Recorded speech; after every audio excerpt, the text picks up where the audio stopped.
tremendous looking trophy. Hello, welcome to Platinum Exposure, #1 PlayStation podcast that posts a couple days late sometimes on the inside of the Oceanians. My name is Tim Blight, and joining me, as always, Ashley Holby. Hey Dylan, I'm excited to be here and excited that women can play baseball. I missed this reference. What is this reference? So, you know, MLB The Show, it's a PlayStation property, right? Yes. So they're putting women in the MLB game. Even though there's no MLB for women, I'm guessing. And it made people angry. Like, hold on. In real life? I guess so. Okay. Yeah. Feels like a real life problem, not a video game problem. I know what to tell you. You know, as several people have pointed out, you know, apparently women being able to play against in MLB is unrealistic, but, you know, people from the 1960s playing against people from modern day is, you know, fair game. Good point. It's a good point. Yeah. You're more likely to have someone come back to life than a woman play MLB. Yeah. There's some facts. With crowds. Yes. Crazy. Yeah. Trophy cabinet this week, Platinum. Final Fantasy VII Rebirth's out. Yeah. Talk about that in a second. First, I just want to cover we don't really spend it. We talked a bunch about Layoffs on this last week's episode of Arcade Couch, but it is a PlayStation podcast. So, PlayStation Lifestyle Rights, in case you've somehow missed this news. Layoffs have hit Sony Interactive Entertainment, with PlayStation set to lose will lose 900 employees, 8% of its headcount. The biggest casualty is London studio, which is being shut down entirely. The SingStar developer was in operation for 22 years and was working on a PS5 multiplayer game. The games industry has undergone blah, blah, blah, blah, blah. Quote from the blog, the industry has changed immensely and we need to future ready ourselves to set the business up for lies ahead. We need to deliver the expectations from developers and gamers and continue to propel future technology in gaming. So we took a step back to ensure we are continuing to bring the best gaming experiences to community, said old mate Jim Bob on the PlayStation blog. SIE employees across all regions around the globe have been impacted. In the UK, developer Firesprite will undergo layoffs, and meanwhile, in Japan, Sony will be running a career support program for affected employees. Sony has also pledged general support and severance for everyone affected around the globe. So, the snake came for Sony, you know? The figurative snake of layoffs. Yeah, pretty rough. Yeah, but it's a pretty sad story and kind of hit everywhere. Obviously, London studios hit the worst. As we said on Arcade Couch, pretty gross that Jim Ryan was there like the week before. And they were celebrating him retiring. Mm-hmm. You know, probably brought him dinner. Which do you think is worse? That he knew they were all going to get fired beforehand, or that, you know, he decided after? Well, he would have known beforehand. Is the thing. He didn't. They didn't make a decision this big within a 48, 72 hour period. Because that's literally. Do you reckon he knew when he went there? Yeah. He's like, yeah, celebrate me. Yeah. How good am I? Yeah. You know, enjoy this while it lasts. Yeah, it's probably. And by this, I mean me being here. Yeah. Definitely not you're keeping your jobs. They probably had dinner. He's like, now remember to enjoy the small things because not everything lasts, guys. Not everything in life. Like, you know, who knows what tomorrow could bring? You get hit by a bus, you get laid off, you get hit by lightning. Like, absolutely. You know. So, obviously, yeah, not good. So, yeah. Hopefully, the one and only time this is happens. Hopefully, we do talk about this in this calendar year. So. Yeah, I mean, it's going to talk about it again, but hopefully related to PlayStation Studios, yeah, and never again on this show. Yeah, I mean, it's disappointing because obviously we heard like rumors of what London Studios was working on, and like a modern day fantasy based like story game, which sounded very cool, and you know probably would have been successful, but obviously it didn't like come together. So yeah. Bummer. Especially hard to take when there's rumors going around like in the last couple of days that PlayStation is looking at acquiring Arrowhead. So, I mean,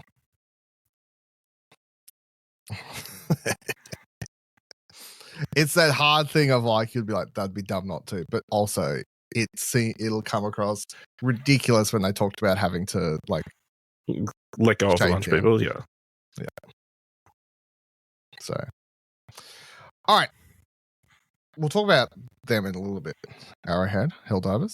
But let's talk Final Fantasy Rebirth, Final Fantasy VII Rebirth, the sequel to Final Fantasy VII Remake, a game that was a remake, but not also a remake of Final Fantasy VII, a game that came out, I believe, in 1997. Off the top of my head, I hope I'm right. Ash is going to fact check me? Fact check me, motherfucker. Sure. Been playing it a lot further than Ash. Yep. I'm going to say, considering this is a week post the release of the game, and most people listening to this are probably people playing it or don't care. I'm going to say like we can talk spoilers for the first chapter couple hours or whatever. That we're all in. I was being a bit more guarded than Arcade Couch, but like, come on, if you listen to a PlayStation podcast, either you've started it or you don't care. So, I got to be honest, the opening chapter, the prologue or chapter 1. No, they just call it chapter 1, don't they? Yeah. Chapter 1, the yes. flashback sequence, right? It did come out in 1997, just so you can feel vindicated. Thank you. Yeah. I wanted my gamer credit to continue. Thank you. That first chapter, I wasn't loving the game. Like I'm gonna be honest, this is something I didn't say the other day. So I'm playing through that, and when we get to the moment, you go for all the thing, you're running around. I'm like, we're hitting the core beats, right? This is a core. This is a big part of the story in the original. We're hitting the core beats. We're hitting the core character pieces. Whatever. I'm like, yep, cool. That's fine. I know where we're heading. But fuck me, the second they did that thing, and I'm sort of sick of it. It just reminds me of like PS3 games where when you come back to town, Sephiroth has just lit everything on fire, and they're like, "There, let me slow you down to the slowest fucking sequence of." Listen. Like, oh. We didn't break Cloud's legs, but it felt like we broke Cloud's legs. I actually I held that part where like it took like a minute, I swear, to like work my way backwards from like where you try to head into town and everything falls in front of you, and then you got to turn around and go like a U bend and then like through another building, through like another building or whatever. I just like I grabbed my phone and I was just like steering in one hand, just going check Twitter. It felt so old school like video game design. I was like, are you kidding me? And I did not start the game on a good positive note. No, not really. I was like, this is shit. This is trash. Like, wow, this is making you have to wait a little while. It just made you turn on this game. I was just like, it didn't make me turn on, but I was just thinking, man, if this is a sign of things to come, get the fuck out of here. Anyway, we'll get through that. And then my ears pricked up because then, of course, after that, you get this whole, or is it before this? I can't remember. Anyway, my ears pricked up when the game started and you had this weird Zack Fair sequence. No, that's like the start of the game. That's how it starts. It picks up. It's like the game starts with them. Oh, that's like right. News reporters around, covering what happened. The destruction of remake, basically. Yeah. And there's like some sort of the cyclone or whatever it's hit. Yeah, but it was your fight with Sephiroth at the end. Yeah, but then you see them carting out the whole party. Yeah. You're like, what? That's weird. Yeah. Because at the end of the last game, we saw Zack walking to town with. Cloud. We just saw Zack walking to town, right? Did we? I can't remember. I thought he had Cloud. I don't think so. That wouldn't have made sense, right? No. Well, no. If he had Cloud, maybe presumably a flashback. Yeah. So it doesn't really, but. Well, actually, no, it would have. It still would have made sense because, that's what ends up happening in this one anyway. So it could have just been a hint at that sequence that's to come, where Cloud is grabbed by, or Zack saves Cloud and Aerith, and then takes them both. That whole sequence is really intriguing, and I'm still intrigued where I'm at in the video game at the moment. However, I will say, especially as knowing that I've had. Everyone said that some people love the ending, some people hate it and stuff. I definitely feel like it's going to have to revolve around whatever's going on here. This Zack stuff, possible alternate timelines and weird shit like that. And yeah, I feel like I'm not going to say I'm going to love it or hate it now because I have no idea what direction it's going in, but I feel like maybe that's the deciding factor for some people of if it works or not. So yeah. Yeah, so I just had a quick look back. There is a moment of Yeah, Cloud. Zack is carrying Cloud, or someone who looks like Cloud. Now, how much do you know about Zack? He's in Crisis Core. Yeah. He's also got a Buster Sword. Mm-hmm. He's got black hair. Mm-hmm. He even knew Aerith, clearly, based on the fact that he's like, Aerith, you know? Yeah. Okay, cool. So that's good. So depending on the direction the game goes, it'll be really interesting to see some reveals. Yes, so we're going to get a love square, right? I'm not saying shit. I'm not saying shit. Getting into the game, the first chapter, second chapter, whatever it is. Again, I'll just reiterate here, as I was saying the other day, open world stuff, not really loving it in this game. I don't think it fits this personally. It feels a bit weird. It also means I have to talk to Chadley more, which I don't want to do. He talks to you a lot. At least in the skip opening. it. I skip it. I mean, every single side mission, every single side thing, it's, hey, I need this info. Yeah, and you know the most annoying thing is, so I've got it like set where like I kept some of the audio coming through your controller. So Chadley talks to you through your controller. So I'm like 20 dual sensors in at this point. Every time he comes through, I just check it. I don't mind Chadley. No, I don't mind just a Chadley robot because I've skipped every single thing he said.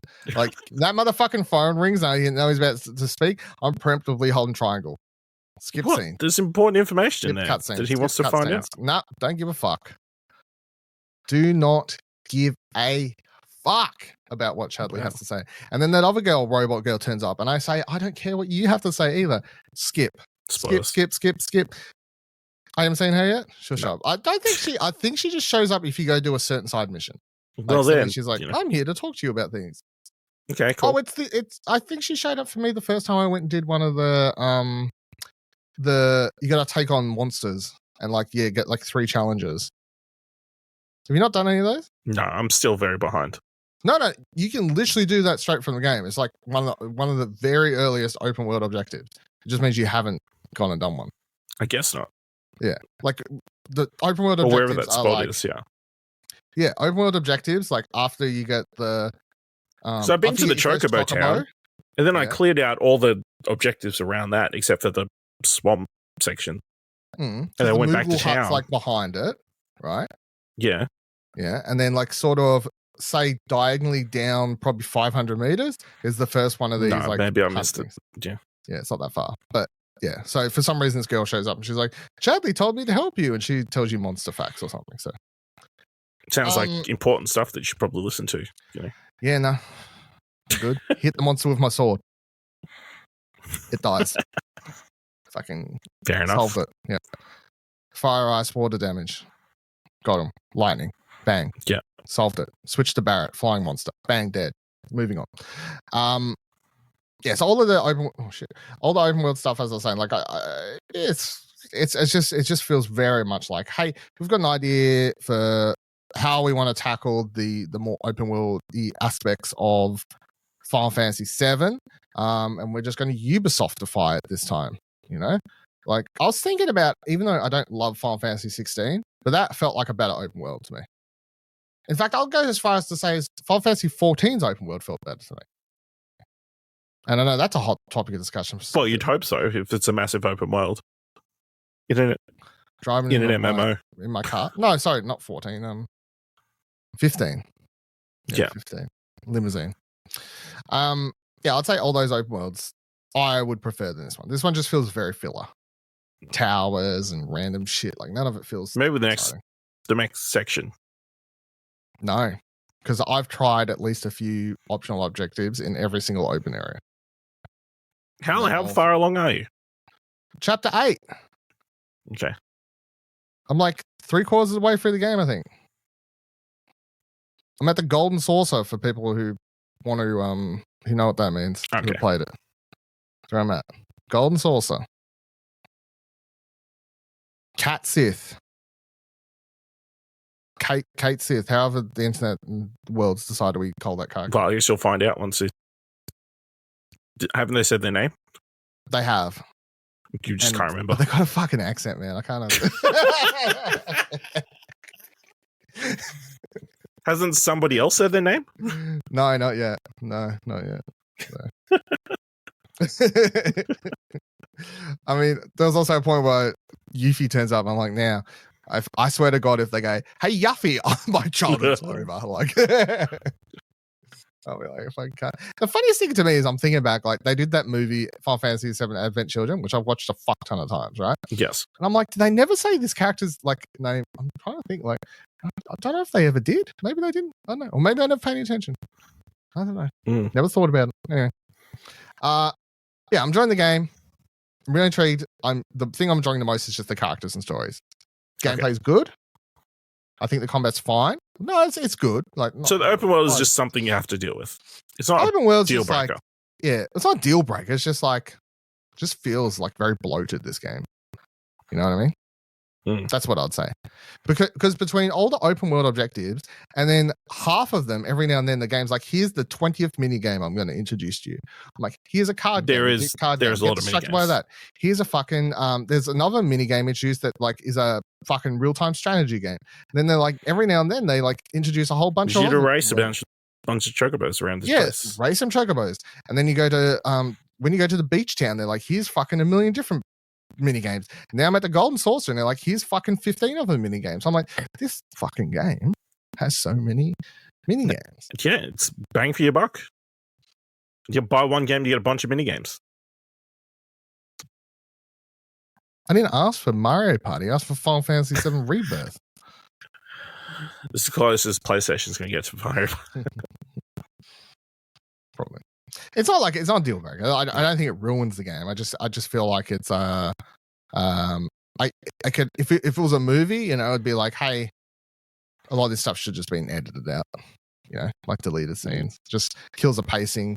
The thing is, it's your choice, of course, if it kills the pacing.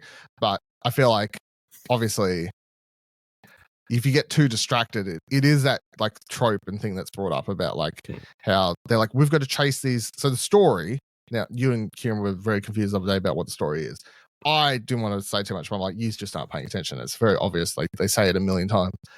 The story is literally, and this is the other thing I was going to say to Kieran, is I feel like the second you start getting bogged down trying to do too many side missions, you forget what the fuck you're supposed to be doing because you've got distracted doing all this other shit, which is, again, why open world games struggle with this like balance of open world and stuff when the main core narrative has a clock to it, right?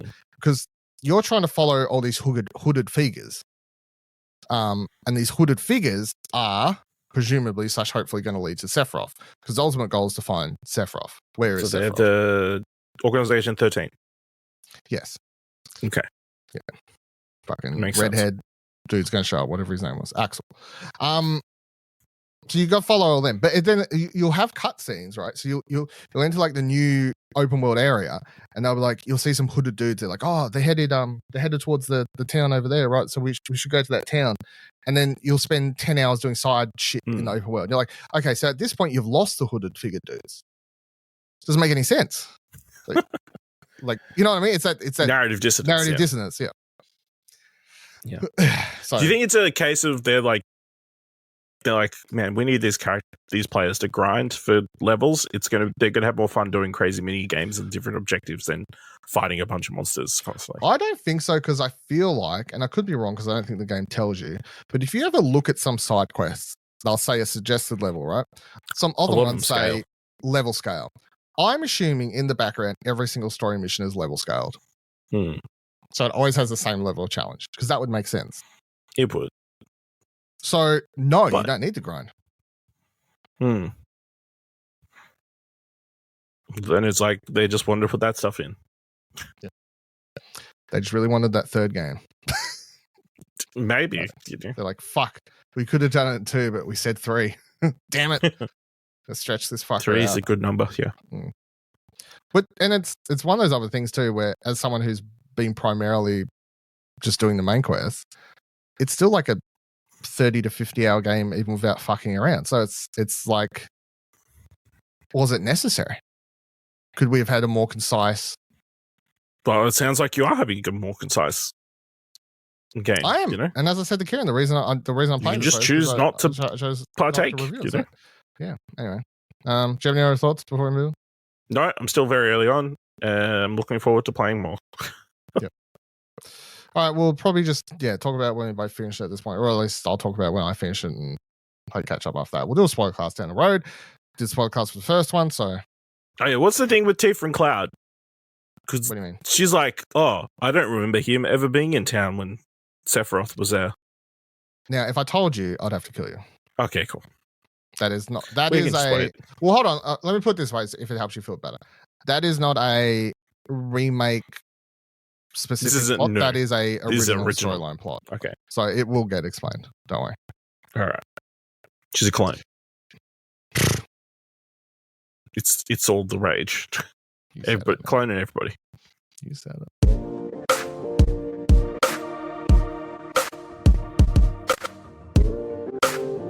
PlayStation Plus games for the month are live. We haven't gone over them though, so here they are. For March, you can get EA Sports F1 23, Sifu, Hello Neighbor 2, and Destiny 2 Witch Queen. What are your thoughts on this month? I mean, yeah, 4 games, more than you normally get. So, it's value for money there. Yeah, nothing of interest to you then? No. I mean, I always wanted to get around to playing Sifu, never did, so it'd be good to claim that. And then it was sitting there in the library, never to be played. Yep. Hello Neighbor, probably never going to play that. Destiny 2, The Witch Queen, that's a good addition. Mm-hmm. And F1 23, I'm just not very good at racing games, so unless there's shells involved.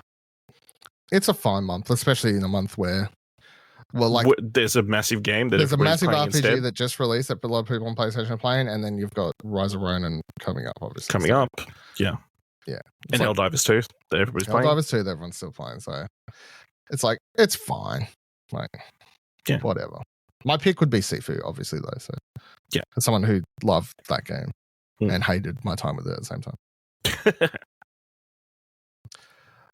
That was like that's one of those moments where I was like, I think I told the story of it, like just for people who, it's like there's a stage in that game where it breaks you and you go, I'm never going to finish this game.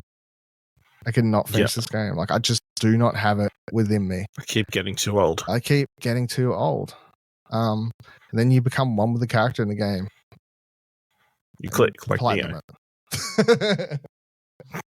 And then you become a god. And the thing is, like, if I picked up that game now, it'd just be horrible. It's like you just need to be like, if DLC dropped now, no chance. I fucking out. No way. You gotta be zoned in. You gotta fucking lock in. All right, talking about Helldivers though. Let's go over this story that popped up during the week that I thought was quite funny. So the story is fucking accidentally clicked on an ad. Get out of here. We have an actual person with title of Game Master. A single Helldivers 2 dev named Joel is pulling the strings on its galactic war-like all-powerful D&D Dungeon Master. War will become more and more sophisticated over time, he said. PC Gamer writes, Helldivers 2 Galactic War is much more than a mission selector. In a short time, players have been invested in the status of their favorite planets and reacted to gains and losses in sectors liberation. The simulated conflict playing out both in-game and on social media has become an unexpected focal point of Helldivers 2 experience. Unexpected to players, that is. To developer Arrowhead Game Studio, the war is a product of careful planning and storytelling by a specific behind-the-scenes individual pulling the strings. What Arrowhead CEO Johan Pilestad described to PC Gamer as Helldivers' quote-unquote dungeon master. They said his name is Joel, and he takes his job very seriously. Continuing, they said, we have a lot of systems built into the game where the game master has a lot of control over the play experience. It's something that we're continuously evolving based on what's happening in the game. As a part of the roadmap, there are things that we want to keep secret because we want to surprise and delight.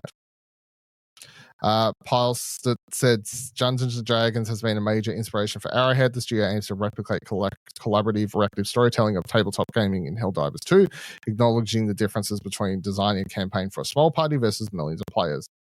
Saying, quote, it's the same format when you build for millions of players. It's just that you can't get as personal with every individual, but you can still do the same twists and turns. Adding on to this, just as I'm reading it, part of the game master's job, I guess, would be dropping in fucking mechs, which is apparently starting soon. Maybe now by the time you're listening. Yeah, let's get some mechs. We're sick of running around like normal people. I am. I want cars, man. I want vehicles. That'd be interesting, you know. Give me a tank. Run around, you know. Speeder bike. Yeah, let's get away from these bugs as quick as possible.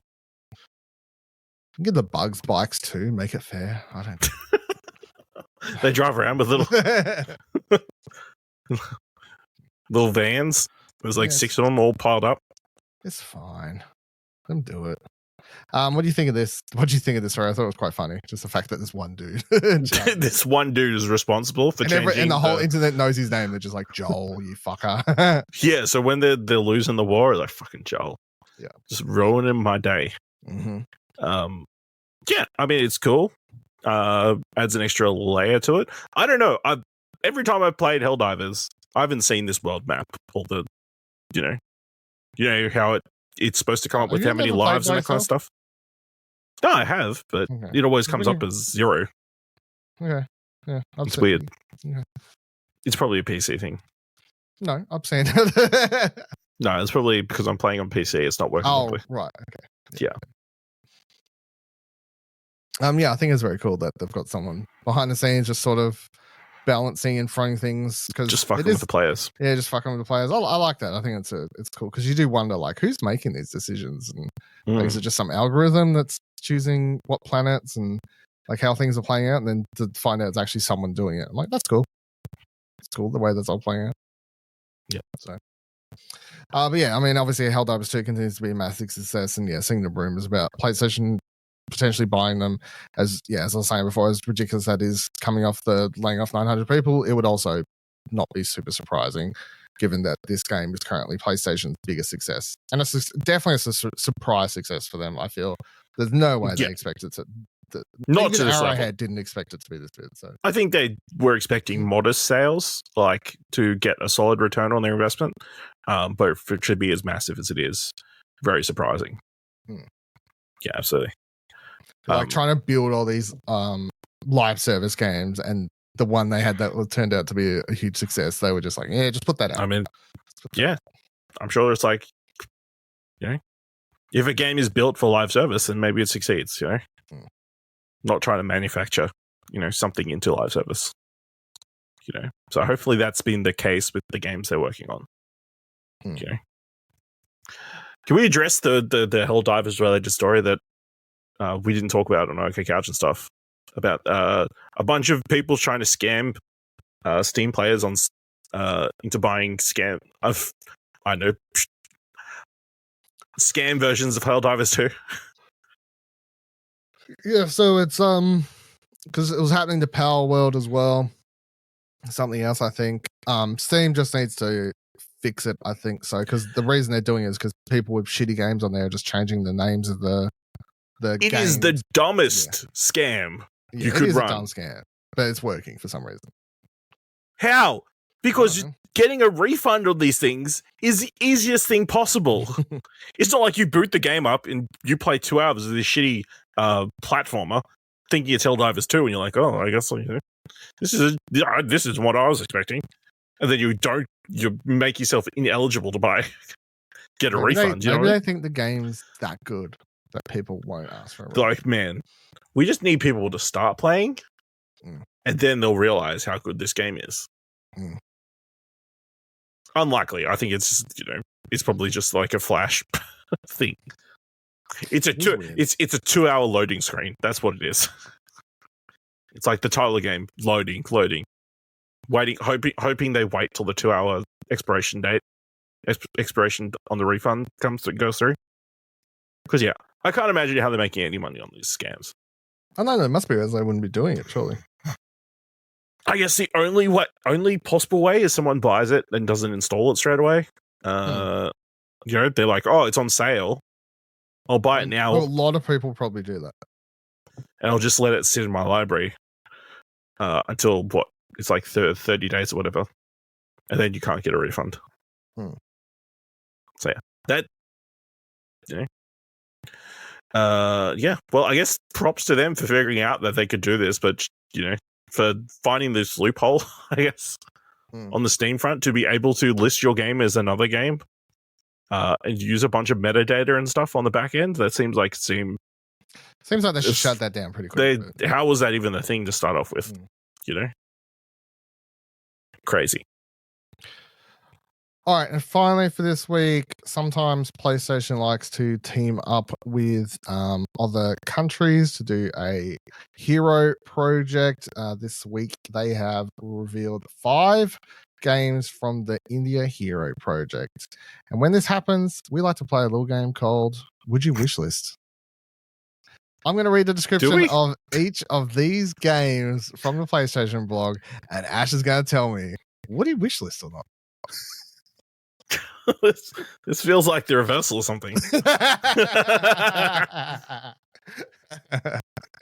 I could not help myself once I thought of this funny bit. So you want to watch, listeners? This one's for you. This is for you. So the first game is called Meteora: The Race Against Space-Time. It's developed by Big Boot Games. Description is, now you can look at the art. Yeah, I can look at the image, but it's not like there's video of any of these games. There's not video, but there's a GIF down there. But you're going off the box art, the key art, and the description here. Shoot yourself into the nebula and join a race for survival in this arcade combat racer. You're not just a meteor, but a force of nature. Cascade your way through a volatile universe of awe and wonder as you outmaneuver, pursue, and obliterate rival meteors in a dazzling display of strategy and skill. Harness the power of the cosmos, level up your abilities, and climb the leaderboard in an experience that's as thrilling as it is unforgiving. Your adventure awaits on PlayStation 5, PSVR 2, and PC. Yeah, I wish this sounds fun. Meteor Simulator. Sounds like an arcade, yeah, it sounds like some sort of like racer, or like, you know, you have to, you know, smash other meteors around. You're like traveling around Earth, just trying to take out all the other meteors. So you're the superior meteor left. Just crush everybody else to dust. I don't know. It sounds intriguing. On PSVR 2, that's interesting. You know, because obviously this visual is like taken. It's like a wide shot of a meteor. Yeah, this is just concept art. Like, obviously, it could be concept art. Maybe you're playing it from the meteor perspective, and that'd be cool to do in PSVR. Meteor simulator. Yeah, maybe. Yeah, and because you're a meteor, you've got very little movement. You have to wait thousands and thousands of years until you can see if you actually turned correctly or not. You click left, and you actually just have to put the game down and come back. All right, next game, Fishbowl, developed by I Miss My Friends. Fishbowl is a slice of life story that takes players on a journey of nostalgia and melancholy, exploring themes of grief, connection, and self-discovery set in the cultural landscape of urban India. The world is filled with crafted pixel art and an original lo-fi soundtrack that forms the backdrop of our game. Fishbowl weaves together a multi-generational narrative following the aspirations of Aloe as she embarks on her first job in a new city, although working from home. Your decisions throughout the game will shape Aloe's journey, leading to moments of reliving the past, and coming to terms with the present for a month of challenges and discoveries with Aloe. Prepare for Fishbowl's robust storytelling and immersive gameplay, coming soon to PlayStation 5 and PC. Yeah, I wish this looks pretty interesting. Like, just kind of seeing they've got an animated GIF of some of the gameplay.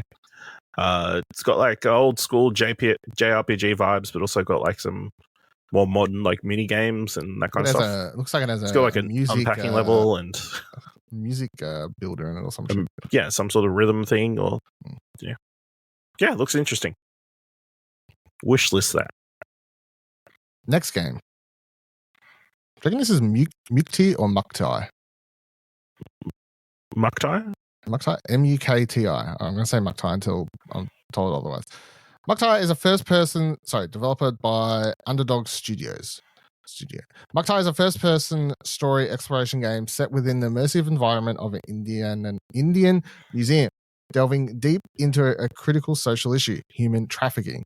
In Mukti, players embark on a journey of discovery as they navigate the labyrinth corridors of the museum, uncovering the harrowing truths and hidden narrative behind the scourge of human trafficking.